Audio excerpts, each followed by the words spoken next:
Back live, Watkins, Glen, New York. NASCAR on TNT with the NASCAR Next Cup Series. It never fails. We try to do through the field, and the yellow flag comes out. So let's do what we can under caution on pit road and hear from some crew chiefs downstairs. Marty, you're first. Jimmy Elledge, crew chief for Casey Mears. That is not what you wanted to see, the caution, because you could have made it all the way on green flag racing, but now Tony Stewart's on your rear bumper. How much does that hurt? Well, I'd much rather took my chances on running out of gas than having him behind us. He's been a lot better than we have, but I heard he wasn't feeling good. Maybe he'll get sick or something, so I hate to wish anything bad on him, but regardless, whatever happens here, we've had a great day, and we've had a good last few weeks of sitting on the pole at the Brickyard in Pocono, and maybe we can hang on and win this thing, maybe not. If not, hopefully we can get out of here with a good top 5 finish, and real proud of all the guys and everybody for Team Target. Casey Mears with a shot at his first win, Dave. I'm actually being zip-tied to the 20 pit box right now, so I might be here for a while, guys. Greg Zipadelli, your driver, has gone through so much today. He hadn't said much on the radio lately. It looks like, though, he can win this race, doesn't he? Yeah, he's doing a heck of a job in this Home Depot Chevrolet. It's a pretty strong race car. It's been good off the truck all weekend. He's been on his game, and you know, our fuel mileage has been off a little bit, but kind of stuff's been falling to where we, you know, we'll give up the lead and come in 15th, and he'll just drive his way back to the front. So there's a couple good cars behind us. It should be a decent race here, the last 15 to go. We'll keep our fingers crossed and hope that he's saving a little something for these boys. All right, Alan, back to you. Dave, we've learned this lesson now a couple of weeks in a row. Some of us have learned. You obviously be very wary when I was you go told to by the my 20 producer pit. to go interview the crew chief, so what can I say? And now the crew chief wants you to get down. Get out of his way. Matt.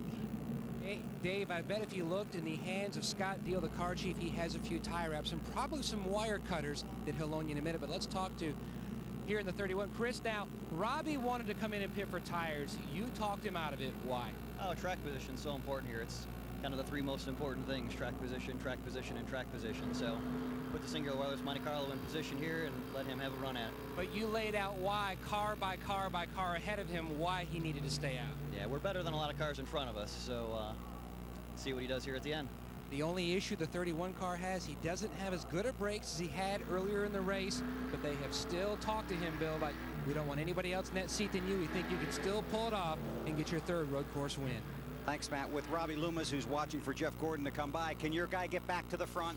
Hey, it's going to be extremely tough. You know, Tony's been extremely strong all day, but we feel good about getting up there with him. We got a lot fresher tires than the guys ahead of us. We're just going to have to be careful and be smart. We've got 15 laps to do it. See what we get with the DuPont Chevrolet. All right, Robbie Loomis, crew chief for Jeff Gordon. They can make it, by the way, to lap 94, Marty. Bill, the caution, a big break for Ron Fellows. Kevin Mannion, he's had the fastest car in that last lap, that last run, pretty clearly. Can he win it from 4th?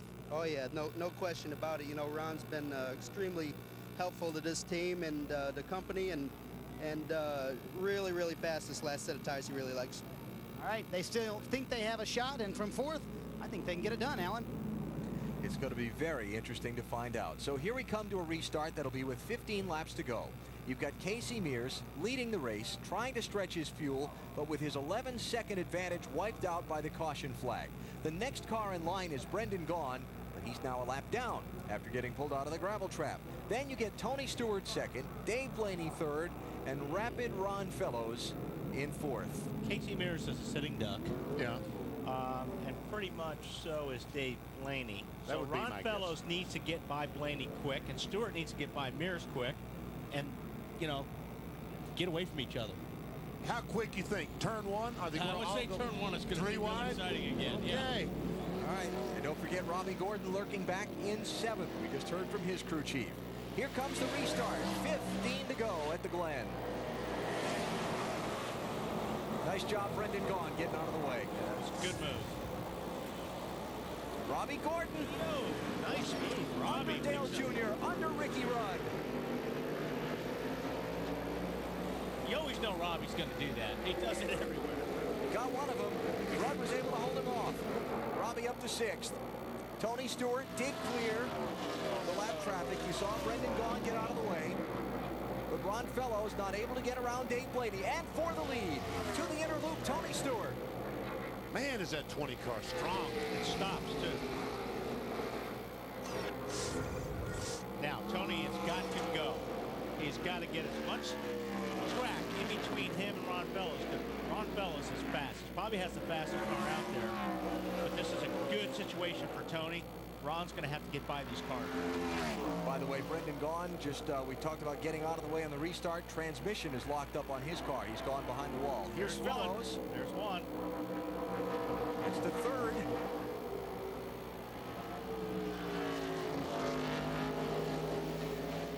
I just see this getting interesting because Fellows on the longer runs really seem to hold more of his speed than some of the other guys. Robbie Gordon going to try Ricky Rudd again. That's for fifth. Smoking one of the inside tires. And Dale Jr. trying to follow him through underneath Rudd. So Gordon to fifth, Jr. to sixth, Rudd to seventh, Jeff Gordon sits eighth. Robbie Gordon, I don't think he can do anything with Fellows and Tony Stewart. I think they have better tires than he does. I agree. Jeff Gordon on Ricky Rudd. Gets himself a spot. But Tony Stewart is getting away from Ron Fellows. There's the gap. First, second, third. Stewart, Mears, Fellows. And we'll check our AOL top speeds at the line and check the last lap times among the front runners. Bobby Gordon is having some troubles there under braking. Has smoked the tires again. Let's see.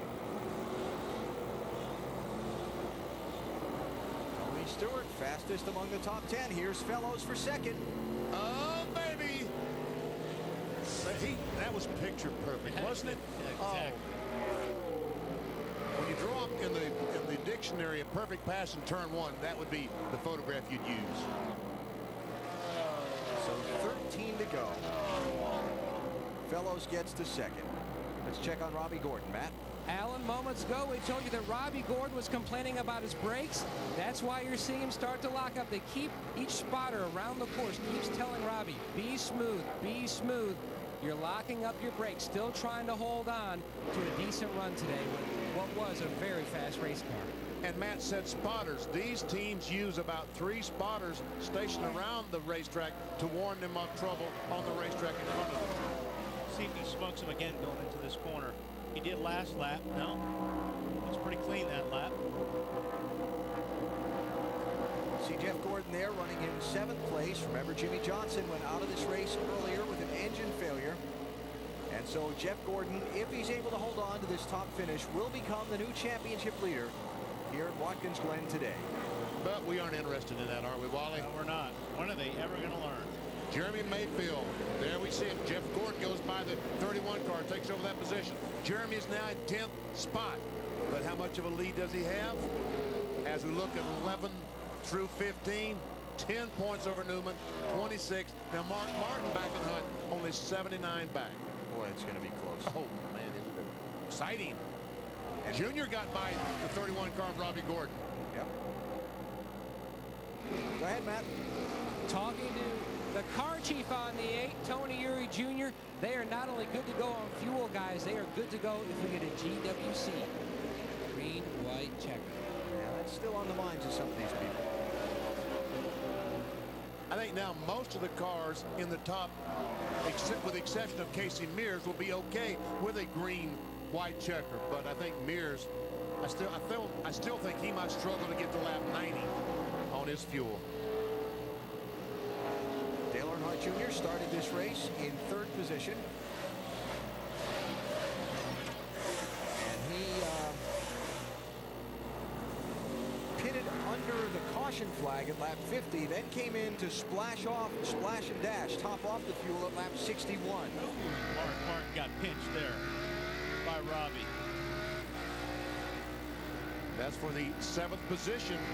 But more importantly for Mark Martin, it's 3 more points. I'm sorry, 4 more points. Closer to that top 10. Yeah. Mark, 3-time Watkins Glen winner, started today in 15th place. And he's running 8th right now.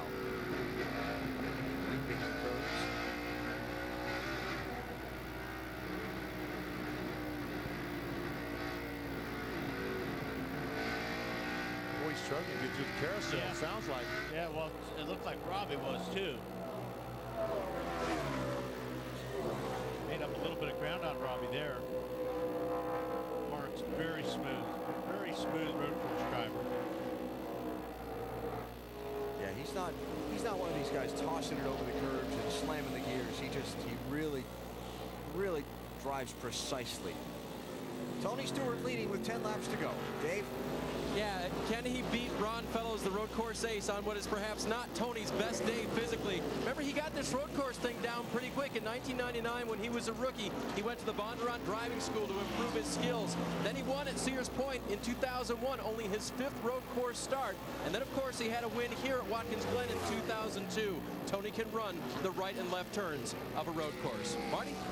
Dave, the man chasing him, Ron Fellows, has won here in the Busch Series. He's won here in the Craftsman Truck Series, but he's never won here in NASCAR Nextel Cup competition. He has said nothing on the radio this time. In fact, you don't hear a spotter talking to Ron. All they've said, be smooth, hit your marks. If we do get a green-white checkered, they can make it on the fuel. Tony is driving away from Fellows right now. He has been faster than Ron Fellows consistently the last 3 or 4 laps.